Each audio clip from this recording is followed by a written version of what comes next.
17년을 다닌 회사에서 결국 나가라는 말을 들었다. 사실 예감은 하고 있었지. 몇 년 전부터 회사 분위기가 조금씩 달라졌거든. 새로운 시스템이 도입되고 젊은 친구들이 들어와서 새로운 방식으로 일하는 걸 보면서 어딘가 낯설다고 느꼈어.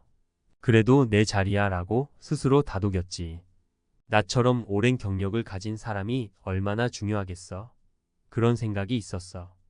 하지만 그날은 다르게 다가왔어. 상사 얼굴이 평소와 달랐고 그의 말은 너무 간단했어. 이제는 그만 쉬시는 게 좋을 것 같습니다. 순간 머리가 하얘졌지. 내가 17년 동안 헌신한 회사에서 그냥 한순간에 나가라는 거잖아. 그동안 쌓아왔던 모든 노력과 시간들이 물거품처럼 사라지는 기분이었어. 내가 그저 부속품이었나? 회사는 아무렇지도 않게 다음 단계를 밟아가는 것 같더라. 처음엔 분노가 치밀었어. 내가 여기서 얼마나 많은 걸 해왔는데 이렇게 대하다니. 하지만 시간이 지나면서 내가 사실 이런 순간을 두려워하고 있었다는 걸 깨달았어. 퇴직 준비를 하기는커녕 현실을 외면하고 있었던 거야. 그냥 일만 하면서 이 자리가 끝까지 보장될 거라 믿었던 내가 어리석었지. 이제는 뭘 해야 하지? 다시 일자리를 구해야 할까? 아니면 새로운 무언가를 배워야 할까? 솔직히 말해서 너무 막막해. 나이도 있고 시장에서의 내 가치는 점점 떨어지고 있다는 걸 알고 있어. 기술도 젊은 친구들처럼 빠르게 배우는 것도 어려울 것 같고. 그런데 이런 고민을 할 때마다 내 안에 자존감이 무너져 내리는 느낌이야. 내가 이렇게 무력해질 줄은 상상도 못했는데. 한편으론 이런 생각도 들어. 17년 동안 나는 누구였을까?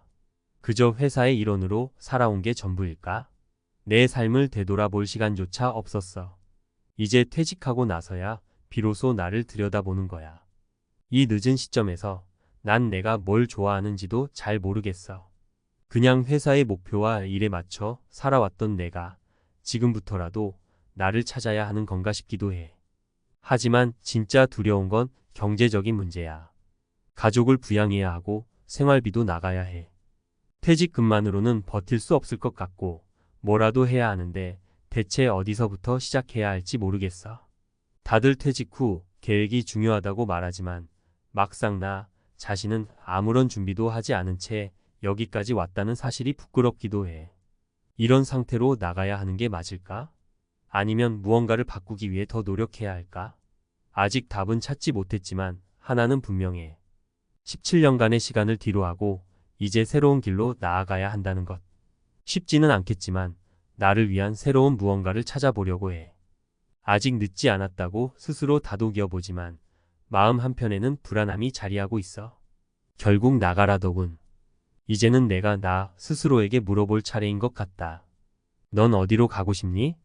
퇴직 준비가 안 되어 있는 50대의 비참함. 퇴직 준비를 미처 하지 못한 채 50대에 접어들며 맞이하는 퇴직 통보는 수많은 사람들에게 충격으로 다가옵니다.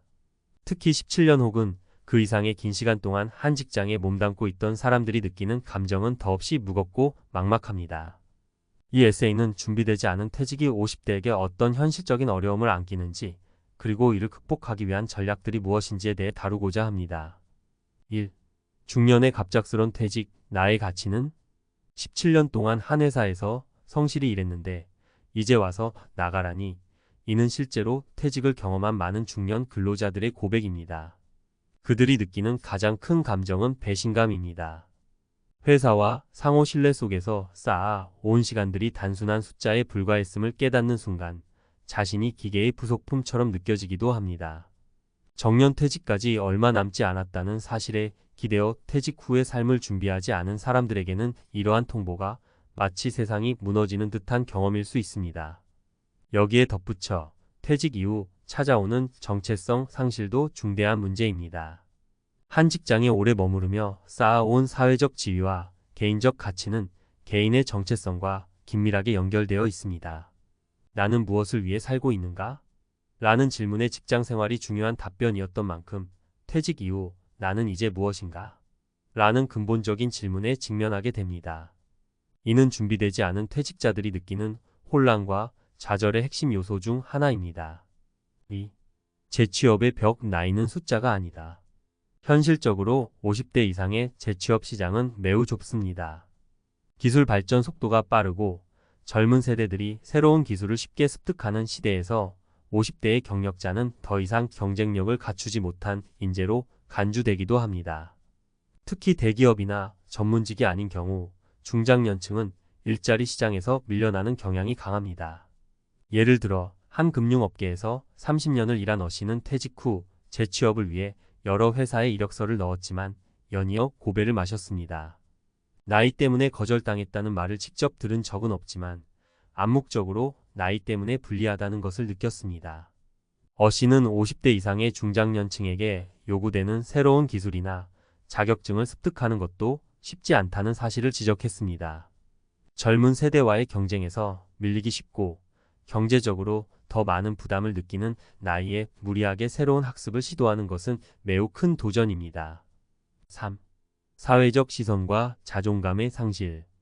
퇴직한 50대는 사회적으로도 고립감을 느낄 수 있습니다. 친구들이나 지인들이 여전히 현직에 있는 경우 자신만 퇴직한 사실은 심리적 부담으로 다가옵니다. 난 아직 일할 수 있는데 왜 나만 이렇게 되었을까? 라는 생각은 스스로의 자존감을 해치고 주변 사람들과의 관계에도 부정적인 영향을 미칠 수 있습니다. 더 나아가 직장이라는 소속감을 잃은 퇴직자들은 사회적 지위의 상실과 함께 경제적 불안감까지 겹쳐 큰 스트레스를 경험하게 됩니다. 경제적으로 안정되지 않은 상태에서 맞이하는 퇴직은 그 부담을 더욱 가중시킵니다. 회사에 다니며 매달 들어오던 월급이 끊기면서 경제적 압박이 실질적으로 느껴지기 시작합니다. 많은 중장년층은 자녀들의 교육비나 생활비, 주택 대출 등의 문제로 인해 퇴직 후에도 경제적 부담에서 자유롭지 못합니다. 이러한 상황에서 느끼는 경제적 불안감은 자존감의 하락으로 이어져 자신을 더욱 옥죄는 악순환에 빠질 수 있습니다. 4. 퇴직 후 어떻게 준비할 것인가? 이제 질문은 그럼 어떻게 해야 하는가? 로 넘어가야 합니다. 퇴직 후의 삶을 위한 준비는 중년의 중요한 과제이며 이미 퇴직을 맞이한 사람들 또한 새롭게 시작할 방법을 찾아야 합니다. 첫째, 퇴직 전부터 경제적 준비가 필요합니다. 이는 단순히 돈을 모으는 것에 그치지 않고 은퇴 후 생활에 맞는 경제적 구조를 만드는 것이 중요합니다. 고정비를 줄이는 것은 필수적인 전략 중 하나입니다. 예를 들어 퇴직 후 유지하기 힘든 큰 집이나 차량을 처분하는 것도 좋은 방법이 될 수 있습니다. 생활비가 적으면 재취업의 부담이 줄어들며 그만큼 다양한 직업을 선택할 수 있는 여유가 생깁니다. 둘째, 재취업을 고려하는 경우 새로운 기술을 배우는 것도 하나의 대안이 될 수 있습니다. 요즘에는 온라인으로 제공되는 다양한 무료 강의나 단기 자격증 과정들이 많아졌습니다. 예를 들어 IT 관련 기술이나 자격증을 통해 50대 이후에도 기술력을 바탕으로 새로운 일자리를 찾는 사례가 증가하고 있습니다. 준비된 사람들은 변화하는 시장에서도 기회를 잡을 수 있습니다. 셋째, 정신적, 심리적 대비도 중요합니다. 퇴직 이후 자신의 정체성을 다시 찾아가는 과정이 필요하며 이를 위한 시간을 투자하는 것이 매우 중요합니다. 새로운 취미를 개발하거나 봉사활동을 통해 사회적 소속감을 찾는 것도 좋은 방법입니다. 이는 개인의 자존감을 회복하는 데 도움이 되며 새로운 사람들과의 관계를 형성하는 계기도 될 수 있습니다. 5. 결론 변화의 시작은 준비에서. 퇴직을 맞이하는 것은 결코 끝이 아니라 새로운 시작을 의미할 수 있습니다. 하지만 그 시작이 불안하고 혼란스럽지 않으려면 미리 준비하는 것이 필수적입니다. 퇴직 전부터 자신의 미래를 계획하고 경제적, 심리적 준비를 단단히 해야 합니다. 퇴직 후에는 새로운 기회를 찾아가는 과정에서 중요한 것은 자신의 가치를 다시금 확인하는 것입니다. 인생의 후반부를 성공적으로 살아가기 위해서는 유연한 사고와 적극적인 행동이 필요합니다. 퇴직은 때로는 선택이 아닌 강요로 다가올 수 있지만 준비된 자에게는 또 다른 기회가 될 수 있습니다. 17년간 다닌 회사에서 나가라는 말에 충격을 받았지만 그 이후의 삶이 더 중요하다는 깨달음을 통해 우리 모두는 퇴직 후에도 빛나는 삶을 살 수 있습니다.